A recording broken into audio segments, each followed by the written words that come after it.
Kingdom Hearts is home to some of the most memorable boss battles in video games. Heck, most of the final bosses in the franchise are some of the best battles in gaming history. These games constantly raise the bar on what's possible with a hack-and-slash game with its ridiculous physics and flashy effects. So it makes it all the more frustrating when you have those select few bosses that just kill it.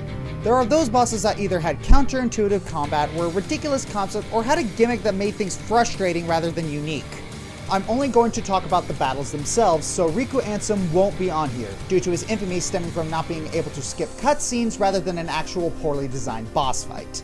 Also, just because a boss is hard doesn't always mean it's bad, so no mysterious figure or lingering will.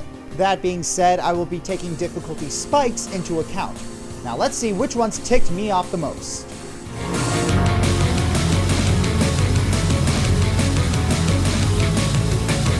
Chain of Memories was a thinking man's hack and slash. It wasn't like the first one where you just equipped every ability you could because you could. This game required a bit more strategy due to the card system. You had to set up your decks very carefully for bosses that had a certain gimmick you needed to work around. For this reason, bosses sometimes took multiple tries to find out which card combinations worked best.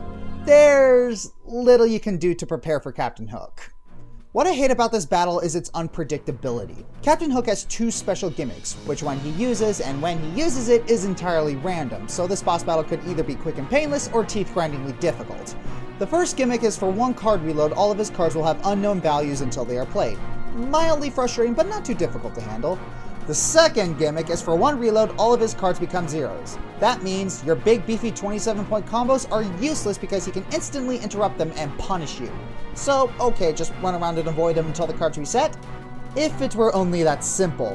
Hook here has a nasty combination of fast movements and fast attacks, so if he's not close enough, you can expect him to sprint towards you and deal a quick and painful combo. And dodge rolling doesn't always work. You have to be a little specific with the timing. Hook is extremely difficult compared to other bosses in the game. This is one of the biggest no-nos with boss fights, and really gaming in general, difficulty spikes, which we'll see plenty of in this list.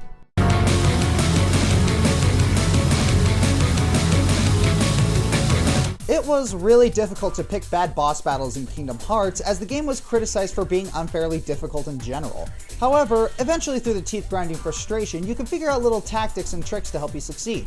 You can grind enough to stagger Clayton and Stealth Sneak, change your abilities to abuse short air combo finishers against Dragon Maleficent, and simply glide over the majority of Ansem Riku's attacks, including Ragnarok. Ursula is the worst for three reasons. Reason 1, the strength of her attacks. Without extensive grinding, Sora will only be able to take 2 or 3 hits before dying. That's 1 hit before you need to stop and heal, and if you were unfortunate enough to choose the Dream Sword at the beginning of the game, you almost certainly haven't unlocked the ability Leaf Bracer, which you'll need. Otherwise, stopping to heal yourself is nothing short of painting a giant target on your chest. Why?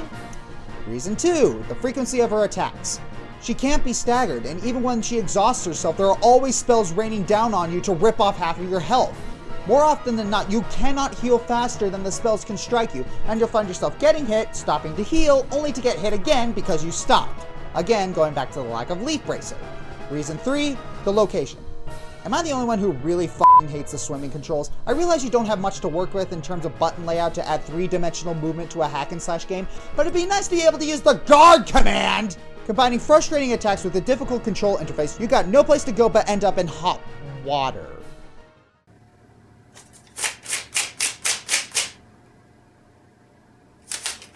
Darn it, Decker!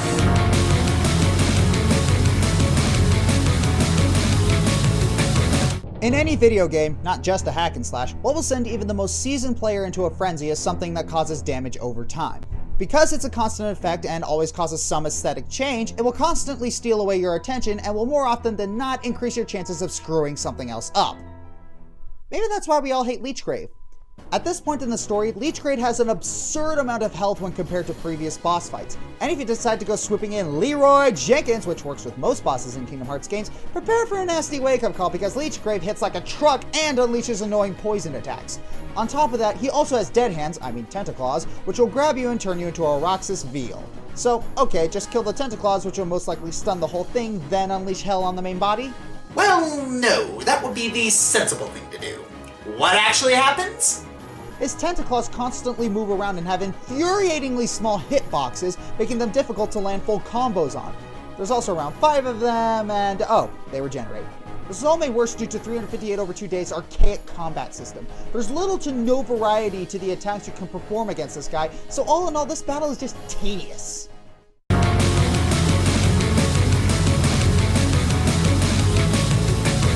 Optional bosses. When the main story is all said and done, there's that one little bit of extra content that teases you to keep playing. These bosses are usually extremely challenging, requiring multiple attempts and possibly EXP grinding to finally defeat. In the first Kingdom Hearts, there are 4 of them. Sephiroth, at a point in his career where he wasn't milked dry by Square, Kurt Zisa, one of the more brutal tests of skill, the Ice Titan, whose battle is simply reduced to spamming the guard command, and the Phantom.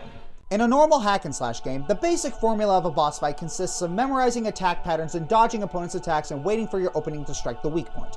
But a good hack-and-slash will change around this formula for the sake of not being redundant. In the Phantom's case, his weak point is an orb that glows different colors. When it's red, you shoot fire at it. When it's blue, use ice. When it's yellow, use lightning. When it's white, you hit it. Sounds pretty straightforward and manageable, right? Well, he would be, if not for the fact that you're on a time limit! At the start of the fight, the Phantom places a curse on one of your party members, starting a countdown from 12 until it reaches 0, permanently killing off your partner. And by that, I mean you can't revive them. Once he's finished with that, he'll move on to your next party member and eventually you. So you have to slowly chip away at his health with the looming threat of death constantly over you, so all in all, the battle only lasts about 3 minutes before you get your butt handed to you. In your growing frustration, you finally give up and purchase the official strategy guide to figure out how to beat this boss, which is to cast a stop spell on the Big Ben to halt the curse's effects. Let me ask you a question. How in the holy mother of were we supposed to figure that out?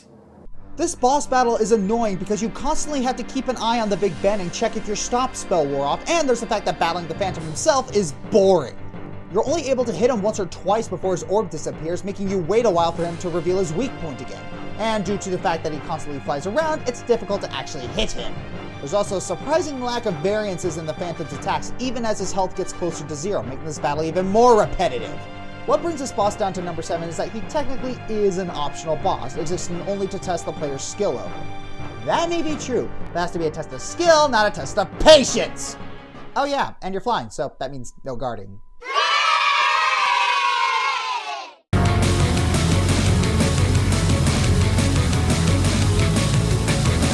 I feel sorry for those who never got the chance to try out Kingdom Hearts 2 Final Mix. Everything great about the original Kingdom Hearts 2 was beefed up due to extended combat options, unique cutscenes, and quite a few new boss fights. There's even a new area dedicated to fighting each member of Organization 13, even the ones you defeated in Chain of Memories. In addition to these unique and challenging boss fights, you also get to fight Organization members you've already defeated, including Dance, Water, Dance! Kill him with fire! No, seriously, that's how you kill him. You kill the water guy with fire.